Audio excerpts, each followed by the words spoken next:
Coming up today on Locked On Texas Tech, it was the Red Raiders over number 25 at Houston in double OT by the skin of their teeth. We're covering it all, top to bottom, inside and out, next on Locked On Texas Tech. You are Locked On Texas Tech, your daily podcast on the Texas Tech Red Raiders, part of the Locked On Podcast Network, your team every day. We're going to start this thing off right. Raider!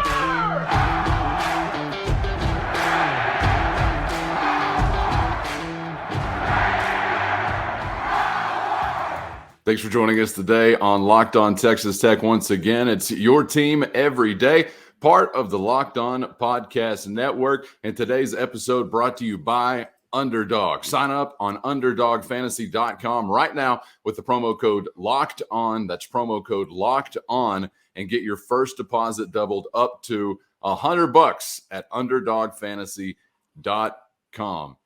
Chris, going to the Jones, Texas Tech was not an underdog, but they also weren't the ranked team in Saturday's matchup. We'll get to plenty between the lines, what was going down with personnel on both sides of the football. But, man, what an experience from a fan perspective. What a day for Red Raider football, as you saw a lot of toughness on display. Had a great crowd, great vibe. It was hot, but people were sticking it out. And they were rewarded at the end of it. I'm wondering what you're thinking in general just about the game, because for my money's worth, one of the most enjoyable games I've seen in Lubbock in a long time. Yeah, this episode also brought to you by whatintheworlddidaijustsee.com, because I mean, there were so many storylines in that game. There were so many storylines in college football this weekend. It would take you hours and hours and hours just to get to all of them. But as far as your game, there's so many plays that you thought were huge plays at the time that will kind of gloss over in time. I mean, I don't even, from the, this will be completely buried. The fourth down stop at the end of the half by your defense that keeps, right. And that was just kind of like you put that on the pile over there with 15 others. The missed field goals, and then to come back and make one will kind of get lost in time. I mean, we're going to focus a lot on kind of how Donovan played, and it's a fair question. I would ask you this: which quarterback played better? If you look at their numbers, I know one of them. Because as I'm watching this game play out, Callan, I did not.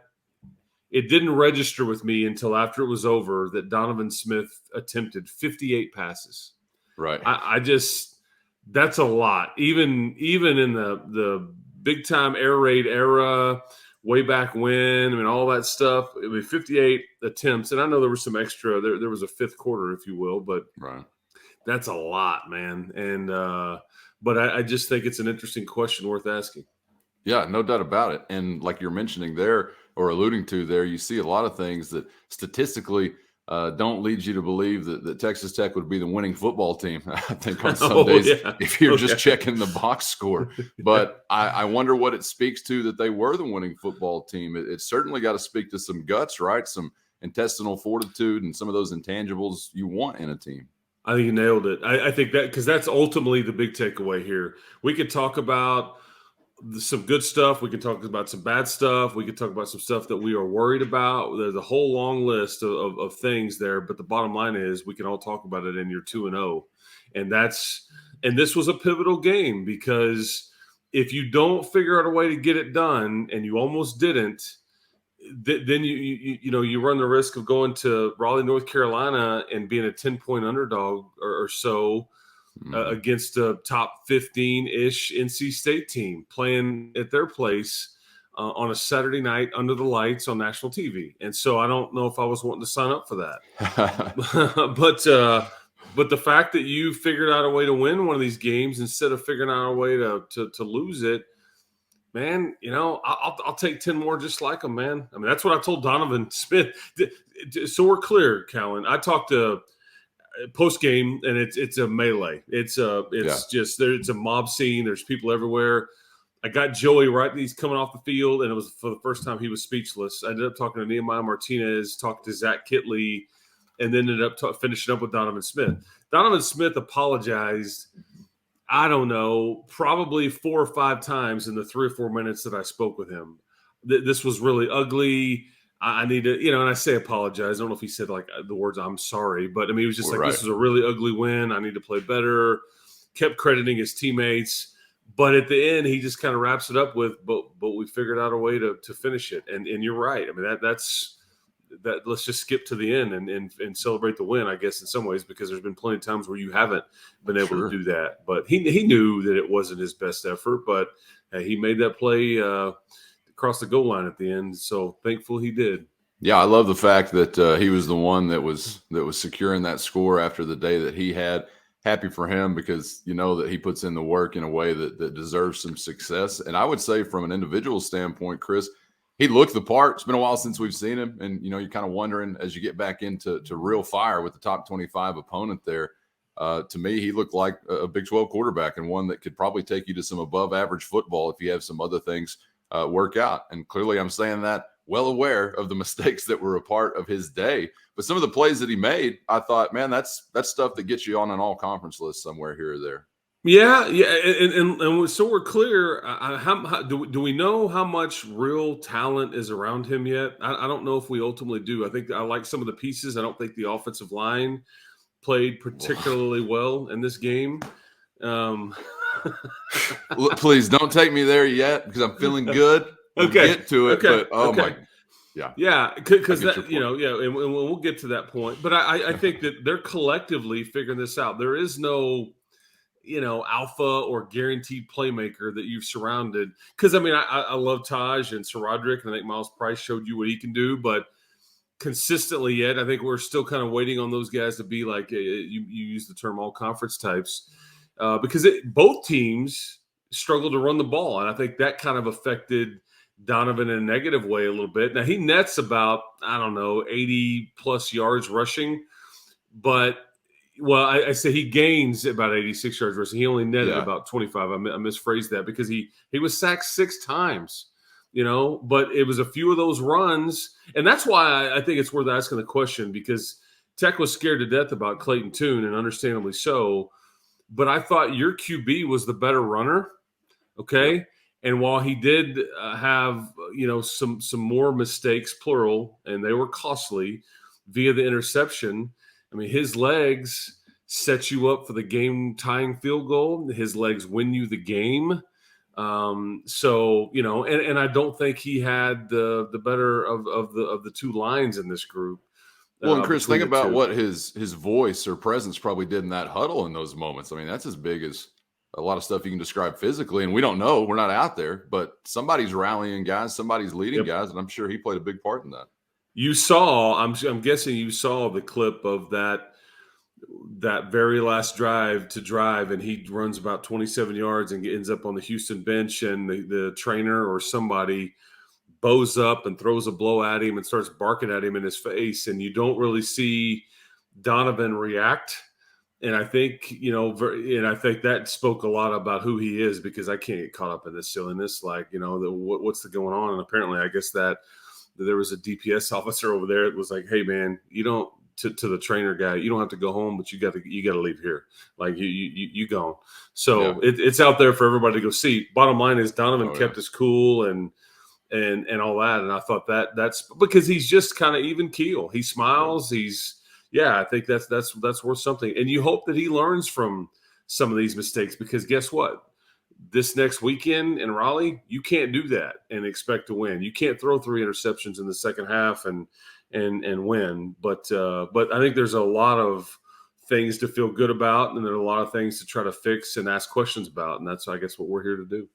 Yeah, a local dip on the Houston sideline. There's no way that guy's a trainer. I mean, I can't imagine that guy having enough brain power, to train a dog, much less provide ball boy, trainer, therapy. Something. I've been reading that he's like a former player, undrafted free agent with the Seahawks that's been cut, and now he's just slumming around with Dana, I guess, slamming Red Bull and vodkas and getting in people's way. I don't really know, but that's just some of what's out there on the interwebs. Good grief. Anyway, can I take you back to the interceptions? I just wonder about your interpretation on some of them, because there are different varieties of interception. Are these things that when you go back and look at film, the coaches will see is on Donovan's shoulders entirely. Some great plays made by the defense, some miscommunication elsewhere. How do you think those kind of break down? Well, I can't specifically tell you with each one. I think there's a combination of panic, kind of floating the ball, and I think maybe pressure in his face. I think there's a variety of things. I just think he has to understand it sometimes. Look, there's an old saying, for quarterbacks, especially quarterbacks that are learning how to play the position on a bigger stage, whether NFL or first time to start and all these things. And obviously he's got some starts under his belt. Any drive that ends with a kicker coming on the field is a good one. Okay. And it's okay to punt at times, especially when you have somebody that's really good. So whether we are kicking an extra point, we're kicking a field goal, or a punter comes out, that's okay. Let's just not throw it to the other team, and I think, some of those, man, they felt kind of, close to backbreaking at times, because you're thinking, yeah, I mean, that's just the reality of kind of where that was. And they're all in the second half. Because what I was afraid of, and I even told the guys on the broadcast this, maybe in one of the commercials, I'm like, guys, man, I hope this isn't a reverse of last year where Houston kind of dominated you for the first half and you dominated them in the second and ran away with it, because 17-3, you get a fourth down stop, everybody kind of somewhat empties out of the halftime, and you come back, and before you know it, it's 17-10 and place is dead quiet. There's no momentum, and you're kind of on your heels.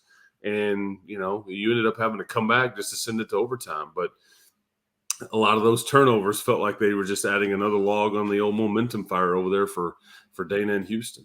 Yeah, no doubt. You just kept thinking, well, there's not that many minutes left. Oh, on this one, there's fewer minutes left. Oh, okay, this time there are even fewer minutes left. It's like, how many times will you have the opportunity to respond? And then you get down to a clutch kick. And the first one after the timeout was wide, correct? Did you see it that way?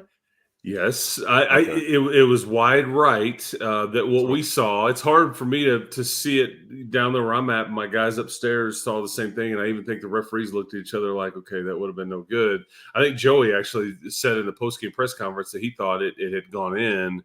Either way, we were just like, "Okay, well, it didn't matter." And I don't know what the philosophy is on it. Do you want to tell him, hey, man, go ahead and fall through and just kick it? And I'm thinking, okay, is it good that he missed it? Is that bad? Is that he got it out of the way? I mean, I don't know. But the one that counted went in, and that's all that matters, because there was extra football to be played. Yeah, and happy for that guy, too, to have that kind of success in that moment. He had a heavy lifting day, and it wasn't all roses for him either, but it was in the most important moment. Yeah, no question. Yeah, and we can maybe get into that later on in this particular version of the show, because I have – that's one of the takeaways there, is kind of what now there? Where do you go with that particular position? Because we saw a lot, against the Cougars as far as your specialists go, and I think in general, Joey had said after the game, our special teams weren't very special, but that kick is that was, you gutted it out, and Trey Wolf made a kick, and that's the one that we'll remember in time. Oh yeah, not a chip shot either, and 47 yards, something like that, somewhere around there. Yeah, it's pretty wild to think about what that game included. By the time it was all done, you saw the good, the bad, the ugly, the fugly, and eventually something that felt like a party, because you had more points at the end of the day. But man, so much to process from just one ball game with a little extra time added to the end of it. We will get to some primary takeaways before we're out of here on this episode. And coming up next, I do want to dive into the offensive line conversation, because, well, to use an industry term, yeesh. But first, let me tell you about Underdog Fantasy, because it's the easiest place to kick college football season up a notch, just a notch, spice it up. Do a little Salt Bay action with some spice. Underdog Fantasy is what I'm talking about. They're putting the work in to make sure the process to get started is as easy as it can be, while focusing on making the game day experience first rate, as in being easy to play, all while watching the Red Raiders play on Saturday. All it takes is one single game to get into that cold, hard cash. So check it out today, underdogfantasy.com. Number one focus is you, making for a fun and easy user experience. And listen closely, you can sign up now with the promo code Locked On. That's promo code Locked On, and Underdog's going to double your first deposit up to $100. You deposit $100, you get $100 from Underdog. for free, baby. So go to UnderdogFantasy.com or find the Underdog Fantasy app in the App Store or the Google Play Store. That's UnderdogFantasy.com and use the promo code Locked On. Spice up the season. Get in on college football. Pick 'em today at UnderdogFantasy.com.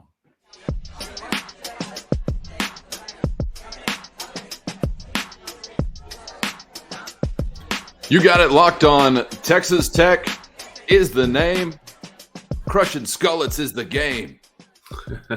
I said last week I didn't have any beef with Dana Holgorsen, and I guess I really don't, Chris, but it's amazing what a game day will do for your feelings toward another individual, because when he's throwing that headset at the end and I'm telling him suck it 2 times from the other side, I'm like, who am I? But, man, it was fun to get a win over him for the 5th time in a row, Houston-wise. Yeah, I will tell you this. He loves him some Joey McGuire, and I think the feeling is mutual. I talked to – actually, Dana was down there talking to Danny Amendola on the field before the game. Went over and talked to both of them, and I said, man, old Coach McGuire really likes you. And he goes, I love that son of a gun. And that not exactly the way he phrased it, but he's like, right. He goes, Joey's energy is nauseating. He said, he goes, I don't know if he can coach or not, although he's won everywhere he's ever been. He goes, but and that energy is all real. He goes, don't think it's some sort of manufactured this or that, So I appreciate, because I do. I told you that last week, man. I like, I just like old Dana. He's great, and again, he's competitive and wants to beat you, and you're trying to beat him and all that stuff. But he's got a good team and all that. But I thought that was kind of funny. His energy is nauseating. I'm like, that's awesome. I get exactly what he means. Too. Yes. So, Chris, let's set our sights on, unfortunately, what was one of the uglier, or maybe even approaching on fugglier parts of Saturday's game. And this is a thing that obviously is not self-contained within that game, so it's concerning moving forward. The play of the offensive line was rough throughout the day, and I'm curious how much credit maybe you give Houston, how many times you saw Texas Tech just unable to do the job in whatever way, or how you break that down, because I think all Red Raider fans that were paying any attention yesterday were understanding that the line of scrimmage offensively for Tech was going the wrong way more often than not. Yeah, look, okay, I think we've made this very clear. This was the biggest question mark on this team, and they knew it, and they tried to throw a lot of quote unquote assets at it via the portal. Maybe the best one is going to miss the season. I think you have an answer, and maybe a surprise falls in your lap. And Dennis Wilburn, I think Monroe Mills at right tackle has been really good. But, we haven't seen any of Cade Briggs. Don't know much about, Michael Shanahan, yet. And so, and then Weston Wright goes down. And I was about to ask, are you referring to Weston Wright when you say miss the rest of the season, or you're talking about Spencer? Cole Spencer. Okay, yeah, I don't think. Sure yeah. I don't think quote, or quote unquote, I don't, that's me speculating, but I think this will be a somewhat of a short-term situation, but I don't know for sure. But I mean, when you get carted off and it's an ankle issue, that's probably not ideal. So I wouldn't expect him to play this week. I don't think. And keep in mind, something to happen in the midst of the game, Stephen Hamby's trying to find the right mix. I believe Landon Peterson was pulled, okay, and Jacoby Jackson. And I don't know if he was pulled, or maybe, hey, let's try something else, or let's a pre-planned rotation. That part I don't know, so I maybe shouldn't say pulled. But Jacoby Jackson was inserted and to play guard. And then when Weston Wright comes out because of the injury there, you have to put Landon Peterson back in. So you got into a little bit of your depth there. And you're right, Derek Parrish, and I think Houston deserves some credit here too. Look, they call him so Sack Avenue. I told you last week, I didn't think any of their individual pieces were just this brutal force or anything like that. But collectively, they're a handful, and their defensive coordinator, Doug Belk, does a really good job. And maybe they saw some weaknesses with Caleb Rogers, because Derek Parrish, 4 sacks, 6 tackles for a loss. That's a bit tricky, because you wonder why you can't run it, and you wonder why Donovan maybe made some mistakes and all that. It probably is all a contributing factor, but it needs to get better in a hurry. But that may be unrealistic to think that it will. It just takes a bit. It takes a bit. And especially if you had injury too, and you got guys in and out. And I mean, because Weston was just really solid. He wasn't going to be an all-conference guy. He was just going to be really solid and a piece that you can depend on and win of his fair share of battles. But if you take that out, now you got a two unknowns. I mean, put Jacoby Jackson in there, and with his maybe first career start this weekend in Raleigh, North Carolina, under the lights against a really veteran and a really solid Wolfpack defense. That's not exactly what you want, but guess what? I think we're headed that way. Well, I thought Jackson actually, within the context of what he is and everything else, I thought he was kind of a bright spot. I didn't feel like there was a whole lot of drop off with him in there. Yeah, no, and I think he's played well. He's just really inexperienced. Yeah. That's what you're dealing with right now. But I mean, as I mentioned to you, there's some of these transfers that have come in here, and we haven't. Ty Buchanan, I think, has a chance to be pretty good. He's fairly young still, but Cade Briggs hasn't emerged yet. The Shanahan kid from Tennessee Martin hasn't emerged yet. And Ethan Card is still there. I mean, you've got bodies. I just don't know how ultimately talented you are. And so that'll be up to Zach. Because I'll tell you what you haven't seen a lot of, and they're going to have to start getting real good at it if these offensive line – but maybe this is just who they are. You're going to have to get really good at your quick game stuff. And some of that get rid of the ball quickly to protect that O-line and protect Donovan. Scheme up some stuff, get the ball on the perimeter. And sometimes it's kind of boring. But, man, it's almost like running plays. If you can get 3 or 4 yards or something, or maybe bust one, I don't know. But because that Texas defensive line against Alabama looked really salty too. I mean, I hate to say that it. defense. Yeah, Gary Patterson. I mean, yeah, that's right. Yeah, what a surprise. I guess I forget that he's even there. But what a surprise that they might come up with something salty on the defensive side of the football. You gave me a flashback there talking about running plays with quick passes to the outside, because it seems like every broadcaster in the country had to say at one point, now this is like a running play to Texas Tech. Whenever they throw something out to the side, got so old. But hey, I'll tell you what, I'm encouraged by some of what we're seeing with those pass catchers on the outside. I thought that some of the most impactful plays of the game yesterday, Nehemiah Martinez, son of a Little Phil Wildcat, by the way. I know Lubbock Cooper's going to get plenty of pub off of Nehemiah. He got Wildcat blood in him. Don't make no mistake. Anyway, I'm kind of encouraged. And I know that there was some potential and some talent there, but they're filling some big shoes, Chris. And unfortunately, I think wide receiver is maybe the least impactful positional group on a football roster. But I have been encouraged by some of what they've been able to do. And a lot of that after the catch, not just getting in position to make a catch, but making some plays once the ball's in their hands. Gonna have to. Yeah, I think Nehemiah and Miles Price, and I thought, Jerron Bradley was targeted a bunch. And I thought, that one drop he had in the end zone. Yeah. And I don't, that's maybe a tougher catch than we want to think at the time, because he's got to come. I think Donovan underthrew it on purpose. And I think he's looking maybe back up into the sun and got to readjust and kind of, he's 6'5", bent over low. But I mean, that catch right there could have potentially ended the game or won the game. But he redeemed himself with that 4th and 20 conversion. So we're not going to forget about or remember the potential drop there. But yeah, I tell you who we hadn't seen a lot of is I want to see more of Miles Price. I think he is a bit dinged up. He missed some of the first half and was out of the game.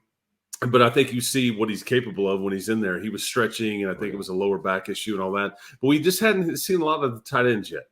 And I think this is a position that at some point it needs to be a safety valve or needs to be a reason why Donovan succeeds with some of these guys, with Mason and Baylor Cup and Teeter. So, but yeah, I think that I just don't know how good your group is around Donovan just yet. You know, as far as, do I know what I'm going to get from them every single Saturday? And I think kind of with Taj, and because look at Sir Roderick yesterday. I mean, he didn't, kind of a non-factor, not a lot of touches, not a lot of carries, and just kind of was had a few catches, but I mean, it was just, I don't know. It's just, but some of these catches. I liked what we got from Taj, though. I thought he had some No really doubt. tough runs. Absolutely. And he, to tie it up in overtime, I think that was big. And he's just a good player. And Sir Roderick is a good player. My point is, who can do this consistently all throughout? That's what we want to see. And I'm not sure if I'm ready to say that about really any of your wideouts. It's been a bit of a different, crew or group, on kind of where the plays are being made. But yeah, just a 2-game sample size. Yeah, not a big one yet, and we'll learn plenty more as you get on the road. But we learn quite a bit as you have a top 25 opponent, in-state emotional ball game, and you come out on top and you do it in a gut check kind of way. We will give you some primary takeaways before we wrap it up here on this episode of Locked On Texas Tech. And of course, as the week rolls on, we'll begin to turn our attention toward the Wolfpack of NC State. Want to turn your attention toward SaveWithArmin.com. It's our friend Armin Williams with Schoolie Mitchell, Tech alumni, and now he's got his own business, looking to save your business money, make you a little bit more efficient in some areas that would provide maybe a little more wiggle room. Red Raider through and through, and I even heard reports that Armin was on the scene this weekend, Chris. I saw my man Armin Williams for the first time in a long time. He was back in Lubbock since the Crabtree catch for the first time. How about that? Really? I'm like, our lovely city and football stadium and so much else has changed. A little bit. Yeah. I mean, since then, yeah.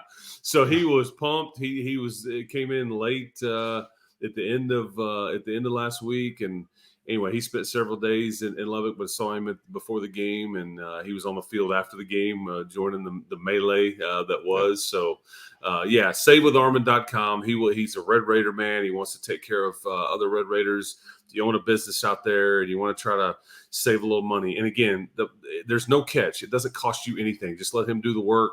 He saves you money. Y'all split the cost there and all those things. And so that's how they are in business. But he wants to really help, Texas Tech grad business owners out there, I guess, if you will, alumni, fans, whatever. So anyway, check him out, SaveWithArmin.com. Yeah, Schoolie Mitchell is North America's #1 cost reduction company for businesses like yours. He's saving businesses thousands of dollars, and he wants to help Red Raiders. So no upfront costs. All starts with a free analysis. They only share in any savings generated for the business. So get in touch, get involved, and maybe get a little extra wiggle room as we head into 2023 with our friend Armin Williams at SaveWithArmin.com.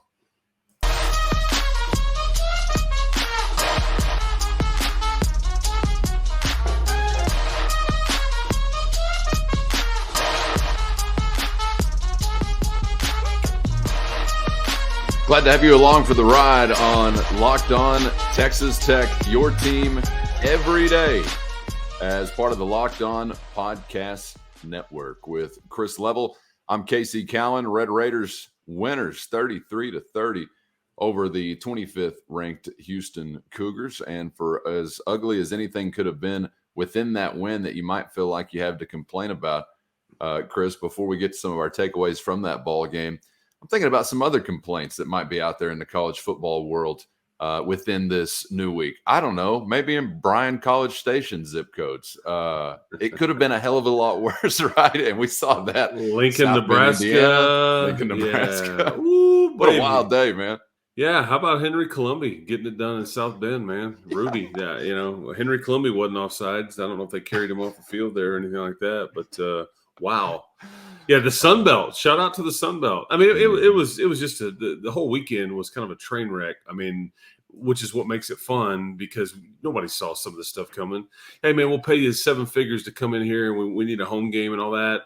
I heard this suggestion. They should put a clause in some of those FCS games with some of these big Power 5 schools, and if there should be like a bonus attached to whoever wins it, because I mean, Jimbo Fisher, he shouldn't have gotten paid yesterday. I mean, Scott Frost, I saw Scott Frost took the $1 million reduction in salary to $4 million for whatever previously. And Georgia Southern, their head coach made like $800,000. See, I mean, so maybe he should get some of the other coaches' salary. Is that what we're saying? Well, guess what? some of those Sunbelt coaches are going to be coaching in the Power Five before long. True. I mean, they're going to get the opportunity to. I'm going to tell you right now. Yeah, they're getting people jobs by so is knocking Lance them off. Leipold. And Kansas's finest, yeah, he may get an opportunity to upgrade. Go to Morgantown? Yeah, no, I wouldn't want to do that. They're going to be looking for somebody there pretty soon. Possibly, yep. Oof. I mean, Neil, the noise there is going to just get louder. I mean, and I don't think losing to Kansas should be a meme anymore, because I think that dude can flat out coach, man. I mean, they're kind of going to be a pain to deal with all season.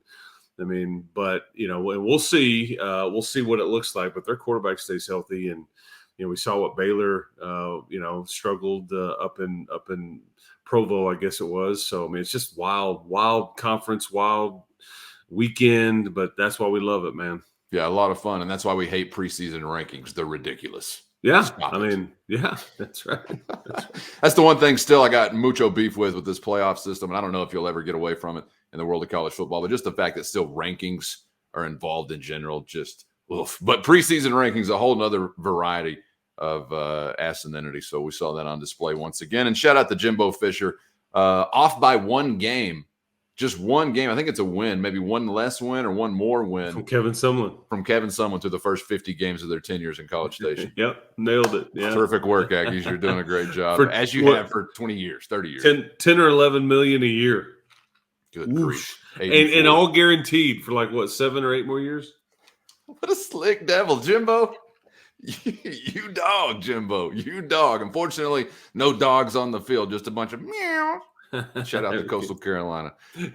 Let's get back to Texas Tech and Houston, Chris. We've got some primary takeaways from the ball game before we begin to look forward to North Carolina State this week. And my primary takeaway was on the defensive side of the football. It felt good to see some takeaways, as we had a blank there in the turnover column in week number 1, but you saw a Reggie Pearson pick that was big, and was it Merriweather that forced the fumble, and then Demerson recovers? But was it Merriweather that made the play? Yeah, nailed it. Okay. Yeah, over there on that Houston sideline. That's exactly what happened. So you got 2 takeaways for Tim DeRuyter's defense, and there's no doubt in my mind, Chris. I mean, there's no team that's good enough to just say, we don't care if we get turnovers. But if you're talking about a team like Texas Tech, there's no doubt in my mind that you're going to have so many different areas where you're going to be maybe a little shorthanded or whatever it might be. You're not going to be across the board probably as consistent as you'd like to be as a football team eventually under Joey McGuire. But what's the thing that covers up a multitude of sins? Well, it's hustle first, but that leads to turnovers in a lot of ways. And, man, you can be a defense that is bending up and down the field. I mean, you can be an offense that is inconsistent, hit or miss. But if you've got a defense that is playmaking in the turnover column, you can be a good football team. We've seen that before. I remember some of those Oklahoma State defenses where statistically, it wouldn't be anything near dominant, but they'd have great seasons and would be like top 5 in the country when it comes to takeaways and things like that. So we've seen it before at Texas Tech as well. And I hope this is going to bode well for weeks to come, that you're going to get busy back in that column again. Yeah, the creating turnovers just enhances or widens your margin for error in games, because the more possessions you get, the less the other team gets. Obviously, we can do the math there. I really collectively love the way they played yesterday, on defense, because I thought you stopped the run for the most part. Yep. Clayton Tune never just got real comfortable.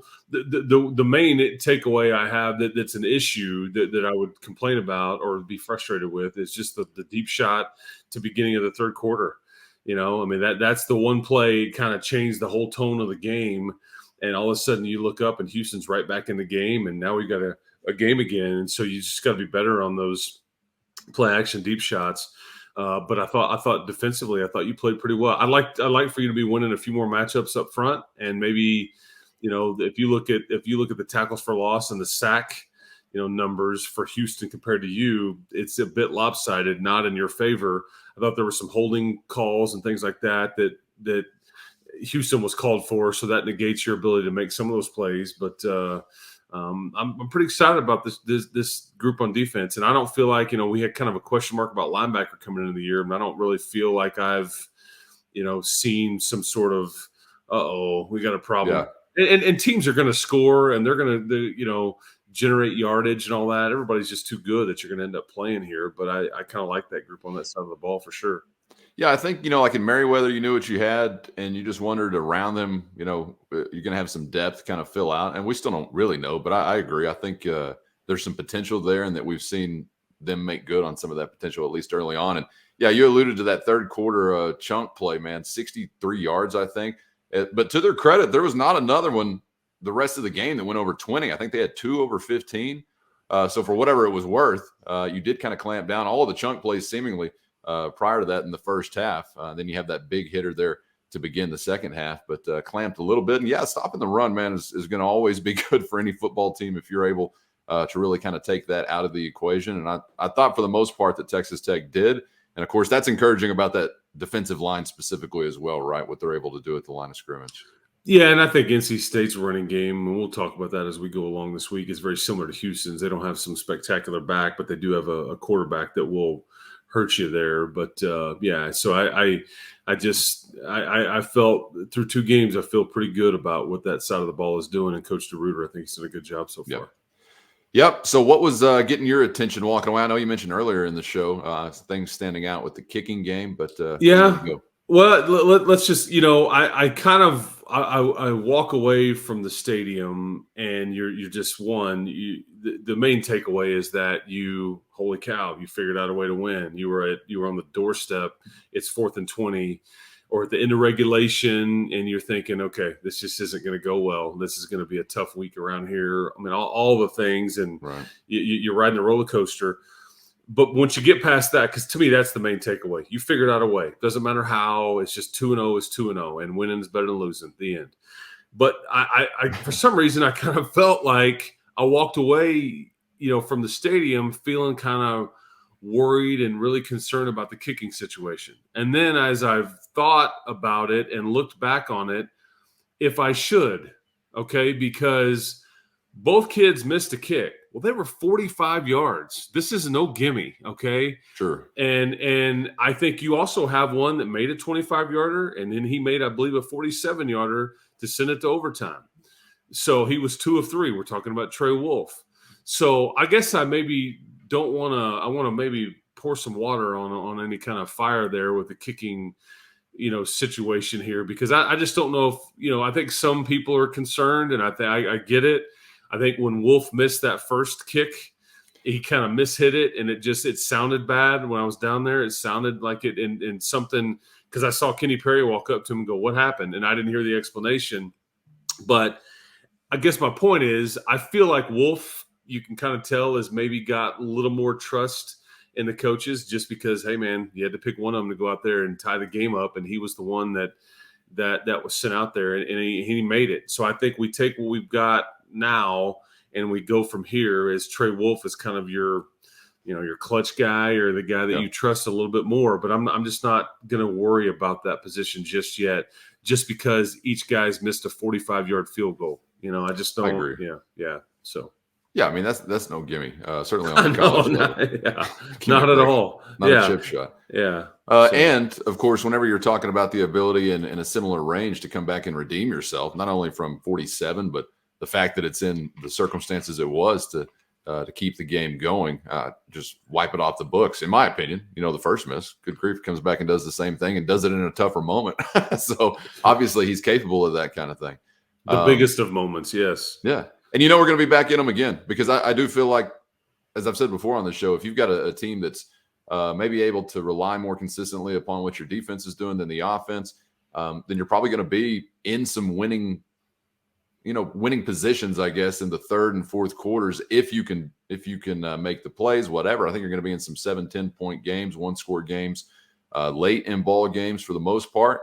And who knows what we're going to need from the kicker in weeks to come. And we could be talking about it again coming up on Saturday night as they take on North Carolina State. We'll have plenty this week, of course, on that ball game as we get ready for the Red Raiders to hit the road for the first time this season. And man, in a big, big way, as you got a top 25 opponent before you head back to town, take on the University of Texas. Appreciate you guys for joining us on Locked On Texas Tech today and making it your first listen every day. Hope you'll subscribe on YouTube or anywhere you get your podcasts. Appreciate those of you who have done so far. Keep on coming with it there and subscribe and make everybody in your circle, right? The office place, the cubicle, the family dinner table, whatever, Chris. I mean, the hobo on the street, if he's got an iPhone, let's get him subscribed on YouTube.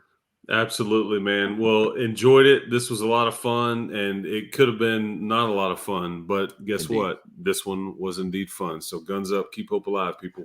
It'll count as a win, and we'll be talking about what the Red Raiders will need to do to make it 2, or make it 3 in a row, as a matter of fact.